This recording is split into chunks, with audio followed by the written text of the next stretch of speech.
The recording. All right, everyone. My name is Hector, and today's episode of the Film Student's Guide to the Film Industry podcast, we have a special guest. She has been a very proficient voice work artist or a voice actor in many anime shows and video games.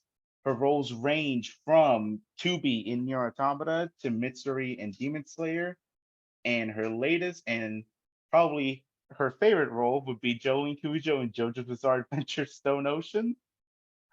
Please welcome Kara Buckland. Hi, thanks for having me. Thank you so much for joining us. The purpose of our podcast is really just talking to people in the industry, um, whether it's acting, directing, editing. So I figured, since I'm a big fan of voice work and voice acting, I thought that it'd be fun to have somebody in the industry, and you were easily one of the first people to come to my mind because I'm a very big fan of your work. Um, so yeah, let's just get the ball rolling. Let's start off with an easy question. Um, what was before getting into the industry, did you do anything that involved voice acting for any fan projects or stuff for fun before quote unquote hitting it big and Yes, shows. absolutely. Because I grew up in Alaska, so there wasn't really a lot of voice work or any voice work really. So when I was in high school and decided I wanted to be a voice actress, the easiest and most accessible way for me to at least like practice was to do hobby projects online. A huge part of my work was on newgrounds.com back then for Flash animators who are making their own projects. I also tried learning some content creation myself and just making like video game parodies and things like that. And yeah, I would say like for 10 years I did stuff online. That's that's great to hear that you started off doing things for like in the smaller scale of things, and then you just like work on bigger projects with like bigger companies. It's Yeah, crazy. I honestly don't know many actors who get into, say, like a AAA game or a cartoon or something right off the bat. I mean, you would hear about that more maybe 20 years ago because the pool of talents were smaller. So, if somebody Yeah, was already in LA or Texas or, one of these places where there was a lot of work in those kind of mediums, then maybe you'd hear about them kind of getting in a lot of stuff soon after entering the acting industry. But now I feel like it's very different.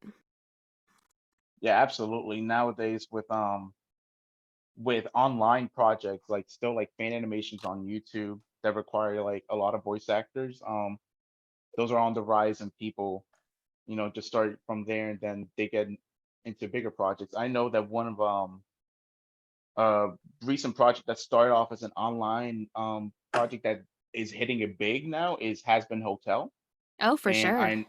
I know that some of the voice actors there are pretty proficient. Like you have Erica Lindbeck, um, you have oh, he voiced Zim in Invader Oh, Zim. I Richard forgot his Horvitz, yeah. Richard Horvitz. Yeah, so you have people that also work in the industry, but it's on a project that it's for YouTube. So Mhm. it's it's nowadays it's I think it'd be a little bit more accessible for people to get into this line of work. Will you think that will be the case? Yeah, I mean, the thing is, aside from the obvious exceptions like the ones that you mentioned, a lot of the online content creation stuff is not really monetized or for profit, so a lot of that stuff is unpaid. I mean, obviously, yeah, you have the bigger and more professional projects that just happen to debut their show on a medium like YouTube, and that's a little different, but in terms of, if somebody's just making a thing for their friends and a few people online, most of the time that's not paid. So I would say it's accessible in terms of like people can audition for these things just online and with whatever equipment they have for the most part as long as it sounds decent. But then when they start wanting to get into paid work, then obviously the bar becomes a lot higher, not only in terms of the skill you need to have as an actor, but also what kind of equipment and home setup you have. Gotcha. All right. Joshua, do you have can you ask one of the other questions that we have set up for her? Yeah. So this is mostly from me. I'm not as into anime as Hector and everyone else, but I can see that done some research, and I can see that you mostly do a lot of anime and video game voice acting and works. So Mhm. curious, is that something that you're very passionate about? Something that you just love to do? And do you do like any other cosplays or something like that? Yeah, definitely. I've kind of been into the anime and gaming scene as long as I've been into voice acting. So I would say that, kind of I feel like you almost need to have a passion for dubbing anime if it's a field that you want to go into because the pay is, not great compared to a lot of other fields of work in the industry, but a lot of people do it because they love it and because they maybe grew up watching this stuff and they want to kind of be a part of that medium. Um, I would say, in general, things like dubbing and localized games are a little bit more accessible to get. It's still very competitive, but, something like original animation, like a cartoon, that is so hard to get into. Even having been doing this for 18 years at this point, I still have barely done any like cartoon animation that's on TV and stuff like that because it's just like so competitive and difficult to get into and higher paid. And the same goes for AAA games.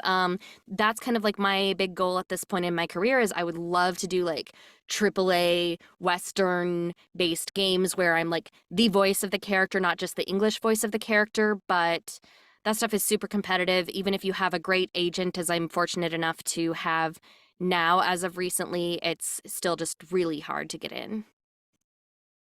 Yeah, that yeah, the whole like very competitive aspect of things would lead in to one of the other questions that we have. But before I ask it, yeah, like I said, I'm a big fan of voice acting. I follow a lot of voice actors and I keep up with like anything that's happening in the industry. So I know that recently we had the little controversy with unionized voice actors and companies like, trying to find other people replacing them and stuff. So that kind of goes that it to show that this industry is pretty like I wouldn't say hard, but like you said, you have to be into it if you really want to like make the most out of it. Hmm. And yeah, that's pretty much it. I was going on a tangent. So as for any another question I have. Oh, okay. Yeah, so how is the auditioning process, would you say? Do you go in on auditions expecting to act for a certain role, or do they give you like a general idea of what they're looking for? Because back in last year when I went to Anime NYC, I had the chance to talk with Ray Chase Oh, a little great. bit, and I asked him how did he go about voicing Gabriel in *Malignant*, the horror movie that came out last year. And he said that it was great, but he auditioned for a role that they just said, okay, act like a creepy guy in a phone call. He didn't have the mindset that he was auditioning for the main monster in a horror movie. So I just want to see if you've had any auditions that were kind of like that, or you go in auditioning for a specific role in mind already. Well, it is all over the place and it really depends on the studio and the clients. In a situation like the one that you mentioned, my guess is it was probably something that was incredibly secretive and maybe it was still in development and character designs were being finalized and things like that, to where they said, well, here's the kind of concept and general idea we have for this character, and so we want you to do something like this. Now, in the realms of projects that I tend to audition for a lot, which is localized media, so anime, JRPGs, mobile games, all that kind of stuff. Most of the time, the projects are already done or actively being worked on. So a lot of times we might have like a video clip or we might have reference of the original language voice, so like Japanese, Chinese, whatever the original project was first recorded in. You don't always have that, but sometimes you have it, and it can help make an informed decision.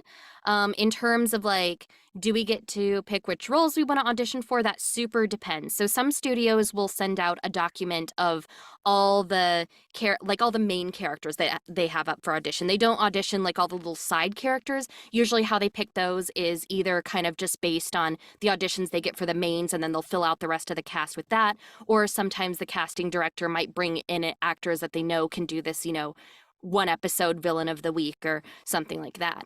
But usually when it comes to auditioning for the mains, they will either have a document with all of the roles on it, and you can pick as many as you want, or sometimes they'll say like pick 2 or like no more than 3.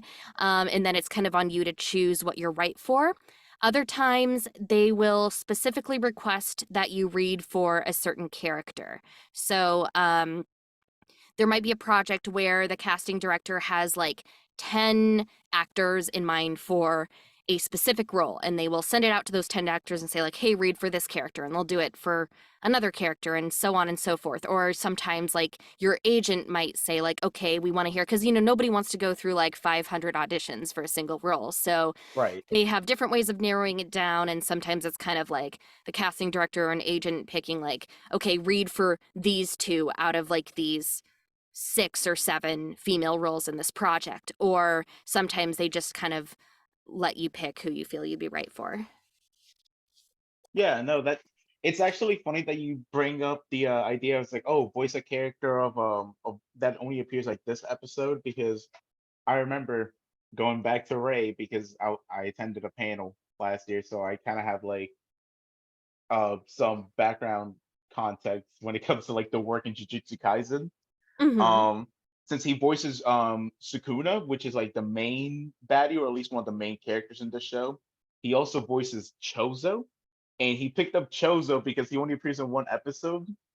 When Chozo in season 2 and 3 is going to become a bigger character, so I just think that's very funny. How in his eyes he probably just saw it like, oh yeah, this is a character that only appears like this season. Like if you want to voice him as well, that's completely fine. So he's Well, just signing yeah. up for like a big role like later And a on. lot of times, why people end up playing multiple characters is because people have to be booked for a minimum session fee, which is usually 2 hours. So, usually, if they have to pay someone a minimum of 2 hours to come in and do a role, and say that character only has like 20 lines, well, a lot of times they want to give them another character so that they can use the time more efficiently. And then what's interesting sometimes is those other characters that you play, they might end up having a bigger role later on than you expect, or sometimes your 2 characters will end up talking to each other, which has happened to me in a couple shows. So, Yeah. it's just one of those things where you kind of have to make the voice as distinct as you can, because you never know what that character is going to be up to later.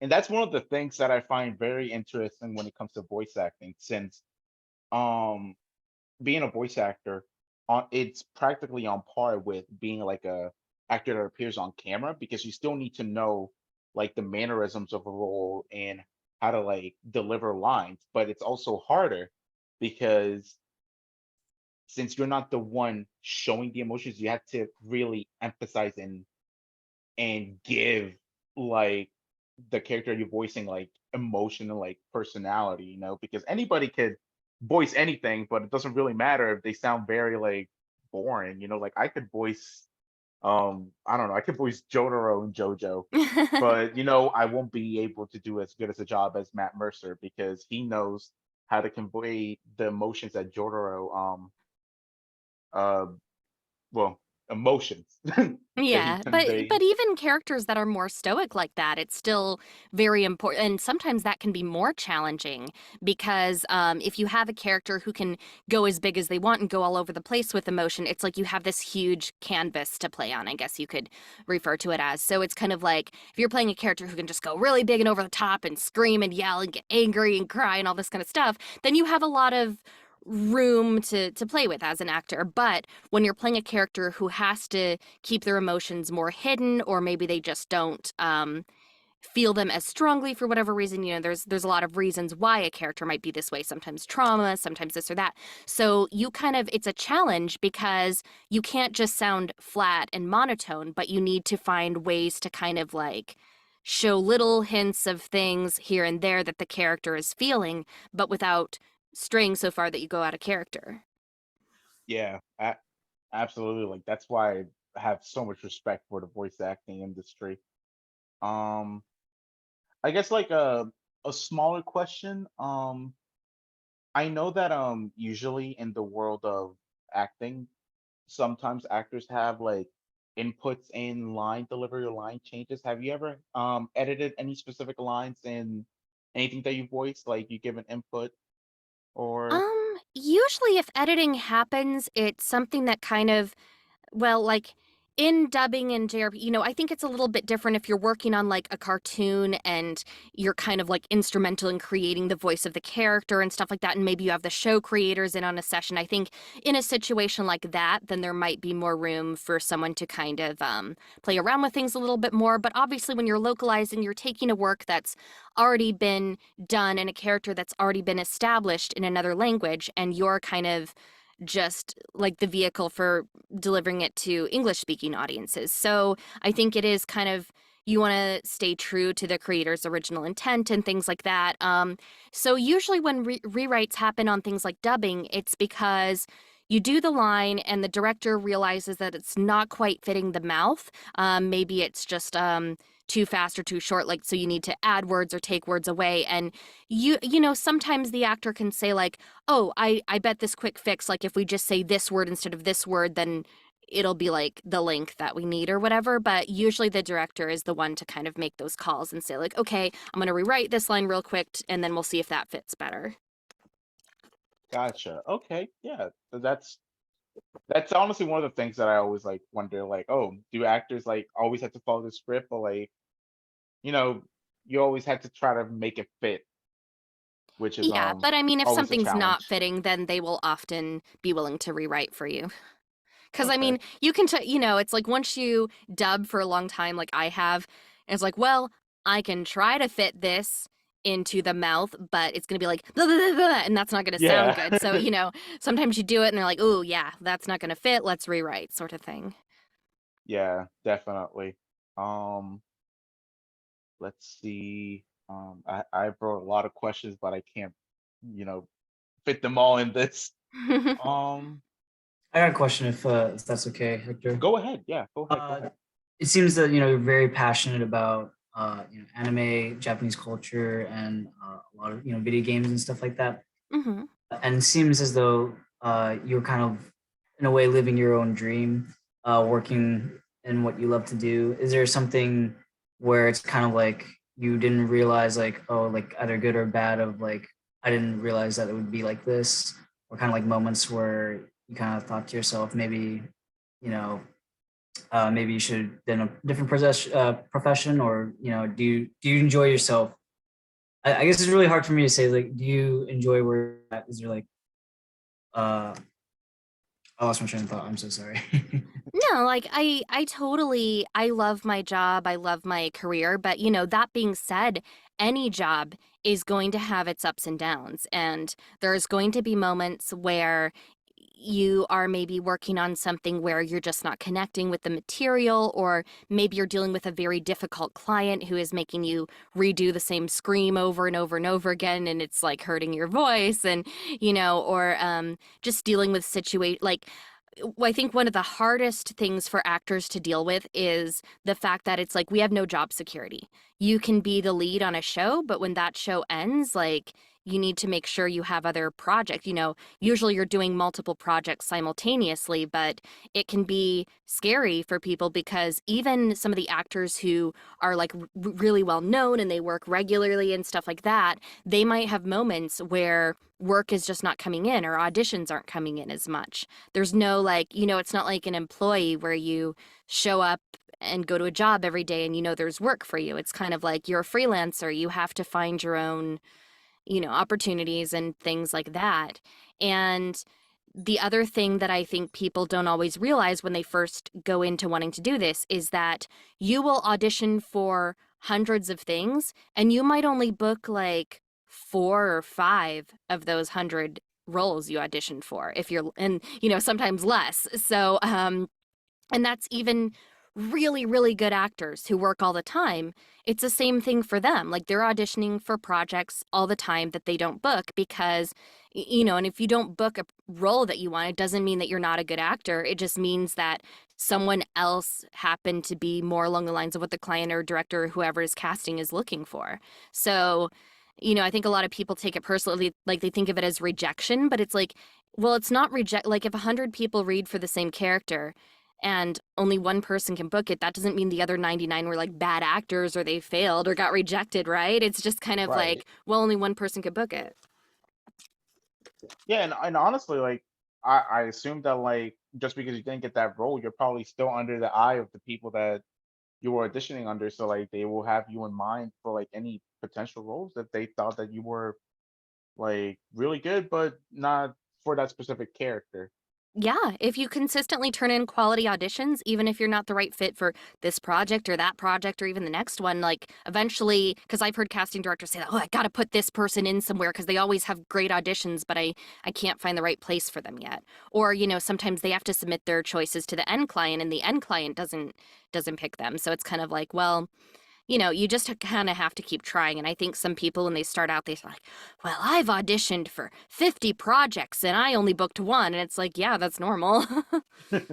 Yeah, that's honestly something that I didn't really think about because even though I'm a fan of voice acting, I don't think I would ever become like an actor in general. I always like to be behind Oh, like same. the Yeah. technical side.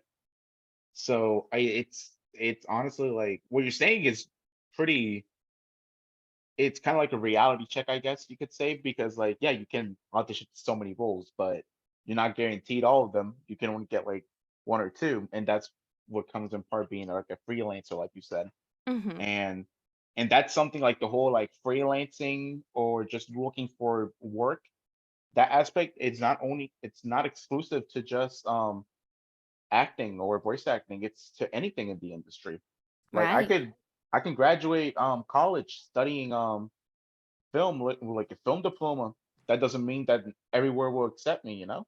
Yeah. So I have to constantly be looking for work. So that's honestly something that a lot of people can relate to regardless of the job, which is Hmm. which I find very like interesting. It's one of the reasons why I thought of getting like a voice actor specifically because even though voice acting is not on par with like cinematography or editing anything here, it's still like under the acting thing. So film, you know, Yeah. yeah, it all works. It all worked out in here. I think we're still good on time. I haven't received the little timer notification, I don't so see the timer, but I did have a couple questions also. Sure. yeah, Um, go ahead. you're gonna have to excuse me though, because I'm very tired. I just got back from work, so No, I feel you. I'm and tired with this weather. Like it's nice, but makes me sleepy. yeah, you're in California. We're in the freezing cold right now in Virginia, and also my boss is texting me right now, so I'm just Yeah, we got rain, which is kind of rare for us. So it's like, really I just want to yeah. chill. Yeah. Yeah, no, I was born in San Francisco, California. And it's either rain or just dry heat, so I definitely get it. But Yeah. yeah, so it you've been on a long journey and you've actually gone in a pretty good spot in the industry of voice acting. Is there any Hmm. any advice you give to people trying to get like just in the industry in general, not maybe not specifically voice acting, but anyone out there could be just like a little bit of advice of how to get into it or how to get a drive to do what you love to do. Yeah, I think the mistake that a lot of people make when they're first deciding they want to go into a specific field, and this doesn't necessarily have to be voice acting specific, it could also be cosplay, streaming, art, you name it, VTubing, all that kind of stuff, is a lot of people immediately think about, oh, I have to turn it into a business. I have to make money off of it. And of course, like, there's nothing wrong. We need like money to survive as human beings. So, it's definitely good to be business minded and to think about how you can grow your brand and stuff like that. But I think a lot of people put pressure on themselves when they're still learning to do something. And they think, well, all these other people who, usually have been doing it longer than them, they're doing this and they're financially successful and I need to be financially successful. And it can take the passion out of it. So, that's why I don't regret like that I did hobby work for so long on the internet when I was getting started, and obviously, of course, like the disclaimer is always you don't want to be taken advantage of. Like if it's a for profit thing, then of course you need to be paid and whatnot. But, when it comes to just like make a project with your friends or do a stream with your friends where you take a text-based video game and read it out loud and do the voices and just record yourself reading a manga or like whatever you're passionate about. Game modding, you can like I used to like put my voice in Smash with like modding Brawl for the Wii and stuff like that. So, it's like you can do all these things that help remind you that you're passionate as a performer. Because if you aren't passionate about performing, then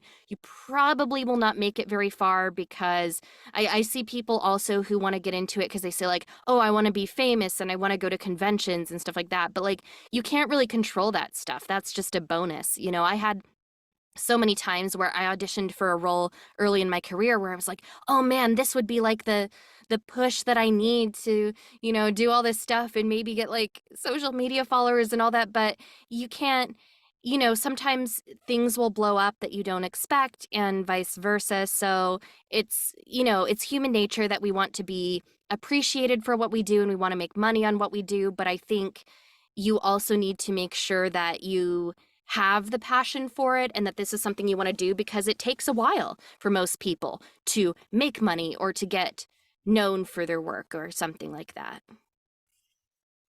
Yeah, definitely.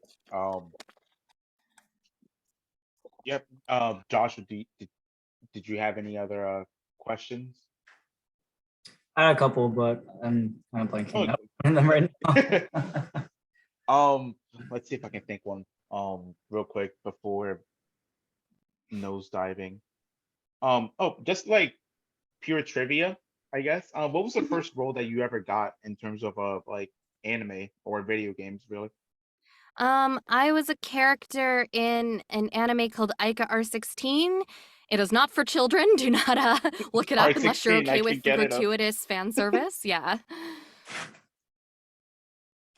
Okay. Uh, Um, so, out of all your work, which do you prefer as someone who's not as into anime and anything? What's something that you prefer we play or watch first from your work that you would like people to try out first?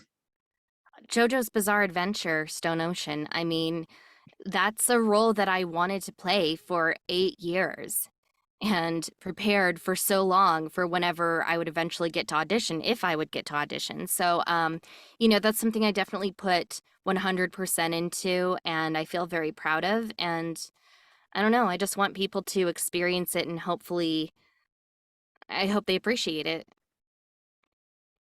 I definitely appreciate it. I've only watched the first part. I haven't seen the second part because I'm waiting for the last batch to drop so I can Sure. watch all of it.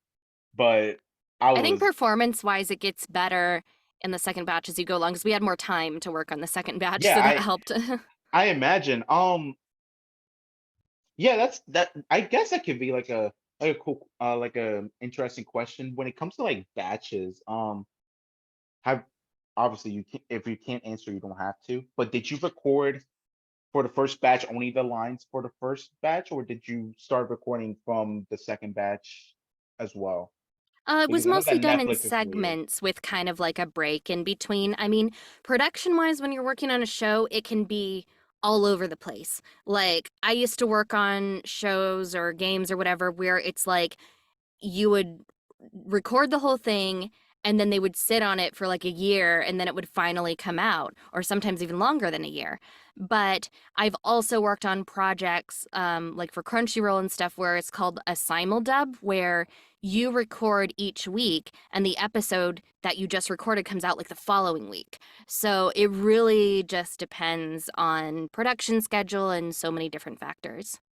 Oh, okay. So that's what simuldub actually means. I thought it just meant that like the dub episode would come out like relatively close to like the Japanese one. I didn't think that it had to do with you guys recording weekly. I thought that Well, I mean, like I guess the anything. simuldub wouldn't always technically have to record weekly, but it just depends how far in advance they can get the materials from the original production company. And because a lot of times these projects are still being worked on, ongoing, and stuff like that, it's, they can't maybe get 12 episodes to do in advance. So it ends up being kind of like, okay, well, this week we have this episode or these two episodes or whatever. Gotcha. Yeah. No, that's actually very um yeah, that's interesting. That's stuff that I didn't really know. Well, I see that the timer still says 7 minutes for us, so I think we should start um wrapping up. But before that, I just want to like talk a little bit about, your role as Jolene specifically. Because Jolene is not your first role in JoJo's. Your first role was Raimi in Diamonds Unbreakable. Hmm. And just like pure like JoJo fan, were you like very excited that you got a role in like what I assume is one of your favorite series ever? Yeah, but I was also kind of nervous about accepting a named role in part four because I was like, well, I don't want this to disqualify me from being considered for the lead when part six happens, you know? Okay, so yeah, that is something that I wouldn't say really worried. Um, that would be worrying. But also like something to consider, like since you already voiced one character, that would disqualify you from the other roles, because obviously I think anybody that is in the JoJo fandom that keeps up with it would know that you are probably possibly the biggest Jolene fan in the Yeah. in the fandom. And a lot of people, especially on Twitter and I would say JoJo Hell, like the Facebook groups and stuff, myself included, were pretty much campaigning for you to get the role. Like everybody Oh. wished, like, oh yeah, Kira definitely has to get the role. I remember when the JoJo anime got announced, like for part six specifically. I remember seeing people on Twitter, if I don't see Kira Buckland voicing Jolene, I'm not watching it in dub. And frankly, I was behind it because I was Oh. like, here we have somebody that's a big fan of the series, a big fan of the main character of one of the most loved parts, I would say, because Jolene is such a different character from the other main JoJos, considering that she is the only female one that we have so far. And also she's the daughter of Jotaro, and part six as a whole, from there on, the JoJo, like part seven and eight take like a complete different shift in terms of Right. like story. So this like a very like big thing that people always wanted to look for. So me as a spectator, I felt like a lot of like yeah, no, people really want her to voice this character. And obviously I'm sure that you got like a lot of supportive messages when the announcement got put out that you got the role, Oh, you yeah, know, but I also got a right? ton of hate. Oh, was that hate? Let me guess. Was that hate probably it's like, oh, you got it because you're a fan, not because of your talent. I'm Yeah. assuming people think Hmm. stupid. Nah, And, nah. and that's always something that I think people are going to have to deal with is like everyone wants to find a way to discredit someone's accomplishments. So they're going to say like, "Oh, you got this because of nepotism or you got this because of, this or that or the other thing." And it's frustrating because it's like I worked really really really hard over the years to try to prepare myself as an actor for when that audition came up someday. I tried to really work towards being able to voice characters of like that super badass archetype and stuff like that. And I tried working on like strengthening my voice because I knew it was going to be very vocally stressful, which it certainly was. And, like I just worked on being a better actor, obviously, for the sake of my career, but also because I was like, if I ever get the shot to read for Jolene, like I have to bring it. I have to be able Yeah. to,